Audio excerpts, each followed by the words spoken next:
and gentlemen, you are welcome to today's episode of Story Time. Today we'll be talking about greed and telling you greed is deadly. Greed. Greed, this is the excessive selfish desire for more of something.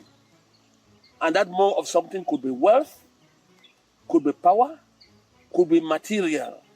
Today, about greed, I want to focus on a special category of people whom I have found out that touching the lives and touching the lives of too many. Today, I'll be talking about greed from middle persons. Their attitude of pinching packages, pinching envelopes that they are given. I give you examples. Donations are made to desperate persons, to needy groups. And then those who are in charge of those donations, especially the envelopes, instead of giving out what the people are due, what has already been programmed from them, they go and pinch the envelope and they remove. It's so common with these donations to desperate persons, to needy groups. They'll send somebody as an emissary to go out and give a package to a group of people. It could be, say, 500,000 Cameroon francs. And the person goes, instead of giving the 500, if it cuts out 100, and he comes and tells the people and gives them the impression that is the amount that was sent. It is very common. These are the people I'm calling middle persons. There are projects that people are carrying out. They go out and solicit for help. And this help is given through some middlemen. Before that envelope gets to the person there, they have chapiat, cut some monies from it, cut and cut and cut. Even for events, when events are being organized, somebody is somewhere, he is sending his own contribution, and he has an emissary. He sends somebody to go and give his own envelope as contribution for that event. The person goes on the way. It is 200,000, he removes 50. Oh yes. I tell you, IDPs especially, they have suffered a lot of this. Their envelopes being reduced, no articles being reduced, only attitude of middle persons. I tell you a story. There is a big mission school in the outskirts of Yaoundé, run by Reverend sisters, Catholic school. At one time there was a tornado, and this tornado took off the roof of the school. The Reverend sister who was principal of the school now went to a very big man to solicit for assistance so that they could start putting the roof for students to come back to school, some of the damaged parts. And the big man said, yes, I will give you my substantial contribution. So the big man calls his secretary and tells the secretary, prepare 10 million for that project and give the woman. The woman was not sitting there. She was in the waiting room. And the very big Oga says, secretary, give 10 million. Collect 10 million. Give her an envelope of 10 million. So they give her an appointment to come the following day and collect the money. She comes the following day, collects the money from the secretary and goes back. It is 7 million. Of course, she did not know it was 10 that the big man gave. And this woman went back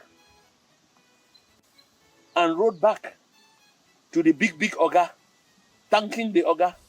Say, I am very grateful for the 7 million that you said. Oga put his hand on her head. Say, whoa, we are talking about these middlemen. Go to areas where some temporary workers have been employed. There is a headman there who has to be giving them some small pay. You will go and be, pinch. What kind of trouble is this? People go for group work, collective work. And one man is giving money to go and pay them. The person goes and instead of giving this other one 10,000, he gives 8. He said, now 8, the send for now. You now 7. You now, he has reduced the envelopes. I want to talk even about seminars. A lot of seminars that are organized.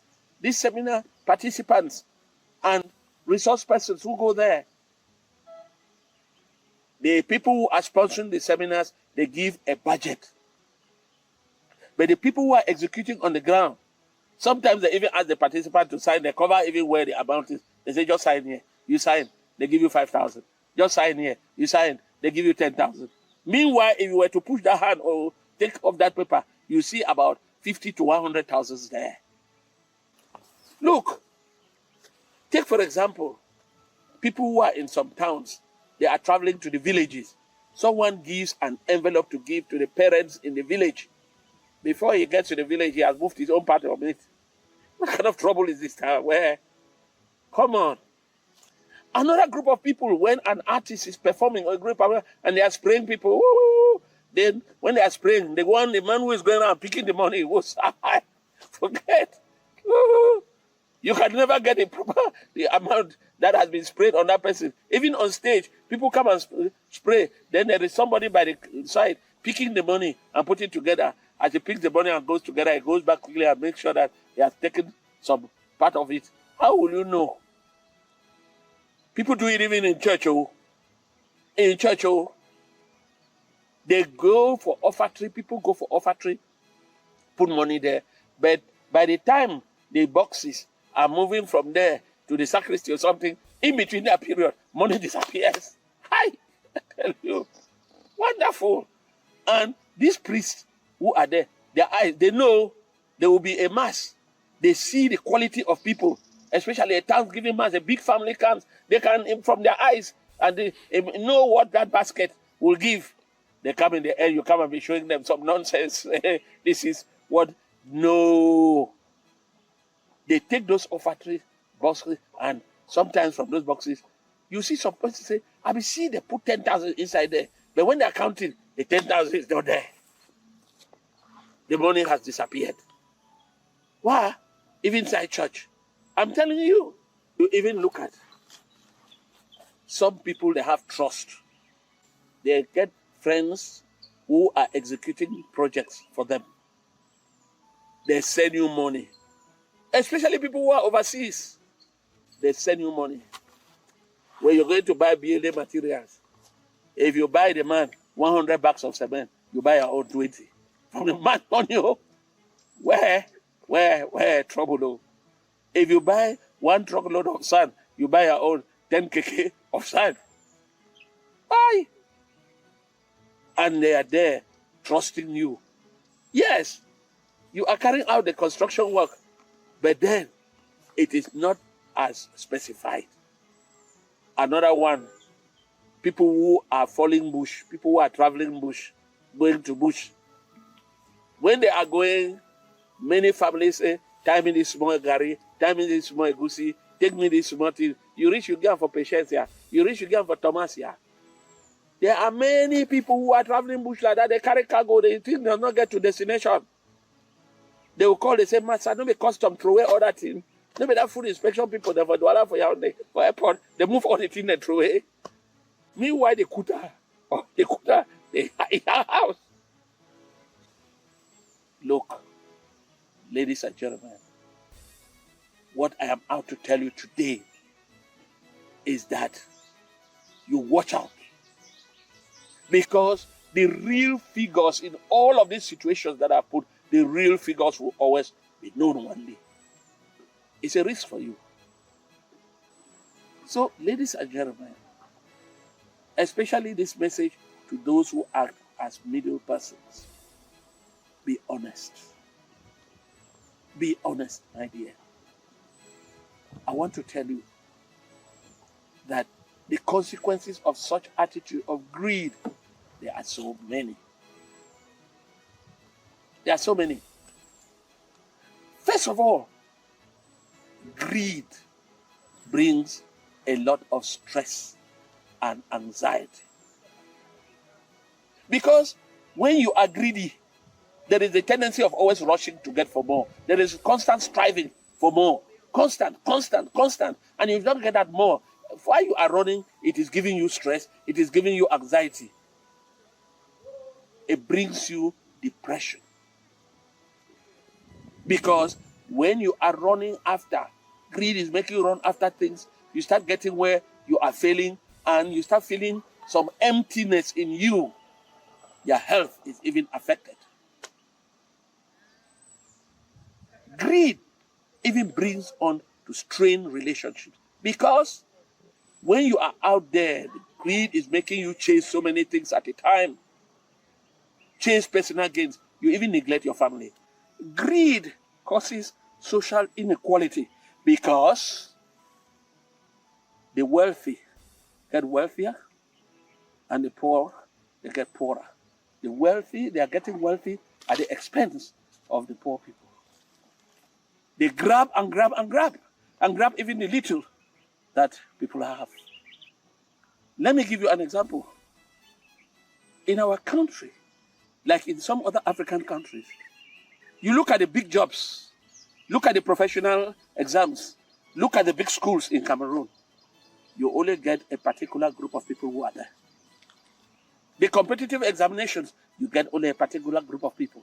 You go to all the big companies, you get only a particular group of people. That is what greed causes, social inequality. People are getting it all at the expense of others. How to overcome greed? Let me tell you, believe me yours, if you cultivate a habit of generosity, start by giving, the spirit of giving. Give. Be generous. You see that tendency of generosity takes away that habit of greed because you start knowing that you need to share with other people. Then practice gratitude. I swear to you, practice gratitude. Reflect on what you have and be grateful for what you have. Instead of always thinking, wait till my own, wait till I get. Be grateful for what God has given you. I beg you. When you start showing gratitude, even for what people do to you, even for what people give you, you are taking away that culture of greed from you. Then you can also do one thing. Why don't you think about volunteering? If you get into volunteering, you start knowing that you can give things out for free, you can give yourself, you can give your services. Well, that's a little I could gather to help that we share on how to overcome greed. But ladies and gentlemen, know that greed is deadly. And even you take it in the religious context, you go to Christian doctrine, greed is a deadly sin. Let's avoid it. I've told you how we can avoid it. Keep watching Story Time and the stories will flow.